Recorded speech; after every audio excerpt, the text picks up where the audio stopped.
Welcome back to South Philly Sauce and Audacy Original, brought to you by 94 WIP and Jack Daniels, Ashlyn, Sullivan, Al Morganti here with you. The Snaley Cup Finals have been excellent. We're a little sleepy. We have our coffee because the game was very late yesterday. Overtime game. Edmonton pulls it off, going back to Edmonton. Excellent game, an excellent series, but that was the best game yet in overtime. And my family was in South Florida. They all went to the game, so they stayed up late as well. And everyone freaking out that Taylor Swift was at the game, which is great for hockey, Al. It's awesome that it's getting this stardom. Travis Kelce, Taylor Swift sitting with Wayne Gretzky. Very cool stuff. But it has lived up to the hype, this final, for sure. Yeah, I don't understand why she got the headlines over your family being at the game. But right? So rude. Stuff that happened. Please put the camera on Gene Sullivan. It was cool how, with Travis, the Kelce's played hockey in high school. They're huge hockey fans. It was a great game to go to. I guess Jackie Redmond, the rinkside reporter, I guess you call her, and she did a pretty good job. She knows, I guess, most of the, I guess you can just Google quickly to know that Taylor Swift songs, even if you're not a Swiftie, to kind of go in and do stuff. But I think it helps. I think it's terrific for the league. I never understood why football fans got so upset when Taylor Swift was on the. How does it hurt? It doesn't. It just can't hurt. It's pretty much fun. So, and it was a great game, like you mentioned, to see. And I think that actually does help the league. You can minimize it if you want, but it kind of raises the awareness a little bit. And you got to admit, despite the fact that this has been a tremendous series, I wonder how many social media quote hits or whatever. I wonder what that counts when you look at something like that. It's no mistake that when, the Knicks play Madison Square Garden or whomever, they show all the celebrities here and there. So I think it's a really good thing for the league. And man, they saw a hell of a game. They saw a hell of a game. And if anything with social media, monetizing is everything. So yes, this is making money for the league. This is bringing bigger sponsors to the league. Like, the more stardom that comes, like, it's no secret, this is all going to resonate with more dollars, a better product on the ice. So I think it's all great. And that's why I never understood it either with the NFL and get off my lawn. But I think hockey fans don't really have, like, maybe the hardcore hockey fans that want it strictly X and O's, no pop culture. But I really don't see that with hockey like I do in football. And I get it a lot in football, where it's, you want it a certain way and it better not change. I think hockey, one of the best things about fans in hockey is they are so open to acclimating. And if it means growing the game, they're all for it. Yeah, as long as she didn't show up in an Oilers jersey. Oh, that's bad. I liked her outfit choice. She was neutral. No problems. Yeah, I respected the choice. But it's to the point now where I was so happy the Oilers came back, because it was getting to the point where it wasn't really becoming a series, where it was becoming so one-sided. So now with it going back to Edmonton, I've completely changed my thought that I think Edmonton's going to win all of this. What do you think? I thought from the beginning Edmonton was going to win all of it, but then, some injuries happen, and it's just a toss-up to me. To me, the fact that you can get behind 3, this is why Edmonton's so dangerous. They're behind 3-0. And it's also why you kind of have to. I almost turned the game off. I was like, oh, game over. And sometimes you have to dismiss some comments on social media. If you, like, when I'm watching in the studio there, I don't deal with it because people are so crazy. So, after the first period, like, I'm sure people are going like, it's over.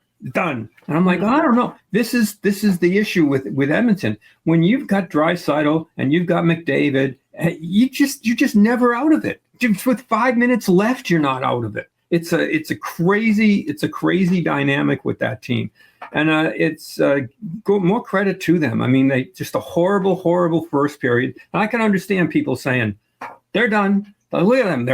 They're dog meat out there. They're terrible. They can't. But they've got 2 of the greatest players on the planet, so they're never done.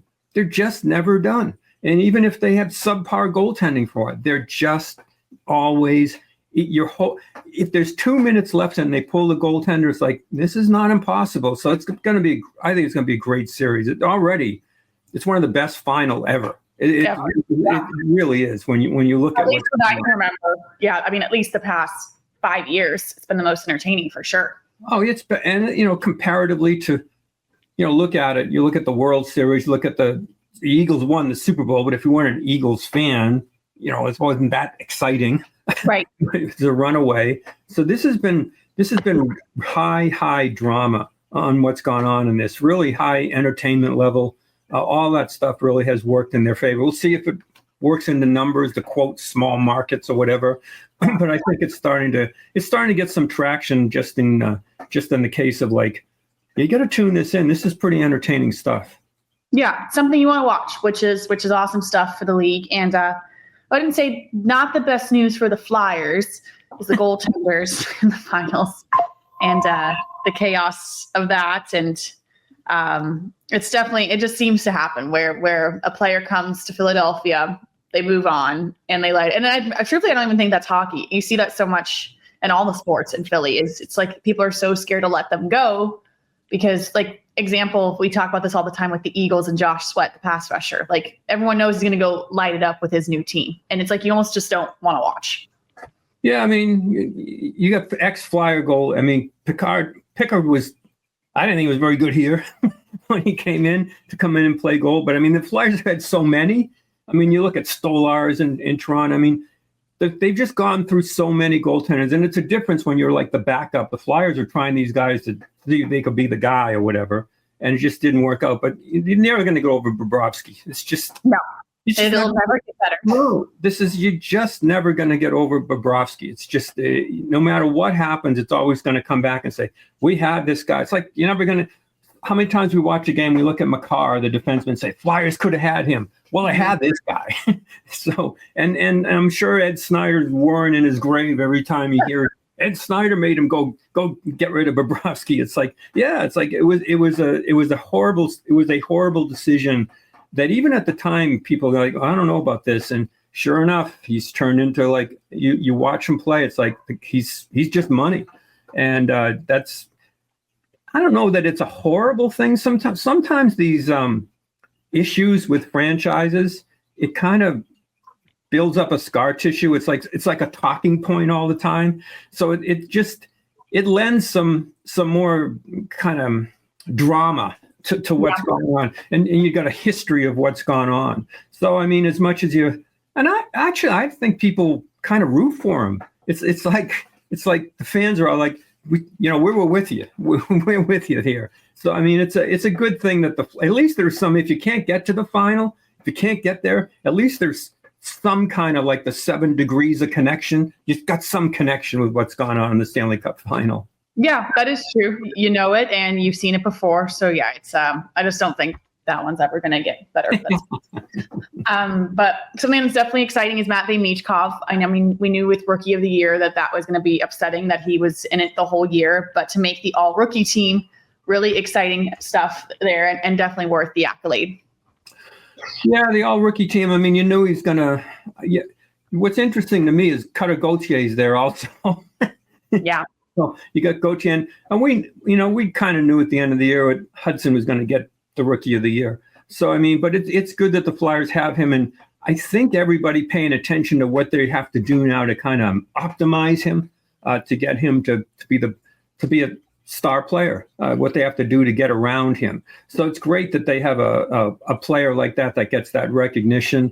He's become kind of the focal point for the team, despite the fact that people talk about their goaltending, this, that, the other thing. The focal point is still, okay, what are they going to do to maximize this star player that they have? So, I mean, that's a great thing. And I also think the way they're doing the awards is pretty neat to me. They're just presenting it in some weird situations. Meredith Gaudreau brings a trophy out to Columbus, to Monahan for the Masterton, get an award at a golf course. You get all that stuff. I think because they're a league that is always trying to play catch up, sometimes it turns into a good thing in terms of the creative process on how things get done. So it's been really fun to watch how some of these awards and trophies are kind of the secrets kind of let out to the players. Yeah, I definitely agree. And when we talk about this upcoming Flyers season, I was at Ruben Amaro Jr.'s for the Phillies, his golf tournament yesterday.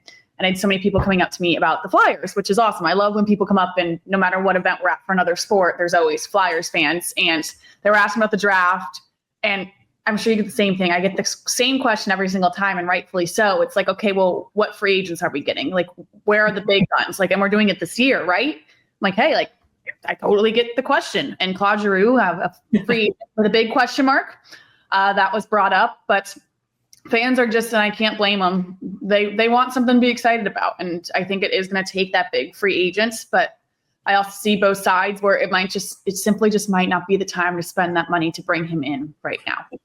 Yeah, I think it depends on what he wants to do. Obviously, how much money, what's he, 38? I guess the best argument would be like the power play to get that going. And I just didn't even know, do you want to come back? I mean, they had a pretty good thing going there in Ottawa. Now, his numbers were down this year, and they've got a young team, but I really think they like him there. I think this might be, like, when you look at Dallas, Duchesne signs a 1-year contract to go on. I think this might be one of those cases, like, how much do you like it there? And if, to be totally honest, if you put yourself in G's skates, do you know that the Flyer, I mean, you got Brady Tkachuk up there. You've got something going. You're probably going to retire there, right? That area. I think it'd be a tough. I think it'd be a tough thing to do if I were him to come back. I mean, you're going to come back one day, maybe. Yeah, it's like, you got to put. They had a pretty good run. So I mean, you might have to overpay for 1 year or two, maybe overpay in terms of years or money. And I don't know if the Flyers are in a position to do that. I don't think it's impossible, but I got to think Ottawa's got a pretty good situation going there. And I think that they can certainly, they're going to go free agent too. I mean, they're a lot closer than the Flyers right now. So they're also looking at free agents. So I think both teams are going to look at their pocketbooks, so to speak, say, what can we afford? What will it take? No, veteran players don't want to get insulted by an offer, but I don't think there'll be that much difference in either one. I would guess that he's going to just stay put before that July 1 date, that he's going to sign maybe a 2-year deal gets him to stay in Edmonton, in Ottawa. Wow, that's incredible. And yeah, I mean, when you look at it that way, Ottawa on a faster track to winning something and winning your career, that's really, we know. It ends up what your wife wants anyway. So that's what. Yeah, and I want to put it that way. Ottawa, really? Whatever. When you get that certain age, 38, 39, you got kids, where do you want to live? Do you want to see we're going to stay here? It's like that figures into the conversation too. Yeah. Are the kids already in school? Do they like their school? Yeah. Big picture stuff. Work-life balance, they like to say. Yeah, absolutely. So we'll see what happens. But the Flyers remain a really interesting team here, man. When you go on, look at the draft and stuff, the Flyers have so many cards to play that it's going to be a wild week coming into the draft, and then right at the draft and right to free agency on what they're going to do, because Danny Briere's got like a million cards to play here. So it's going to be really cool. It is. It's going to be an exciting couple of weeks coming up, that's for sure. And that is South Philly Sauce, an Audacy original, brought to you by 94 WIP and Jack Daniels. We'll see you later on next week.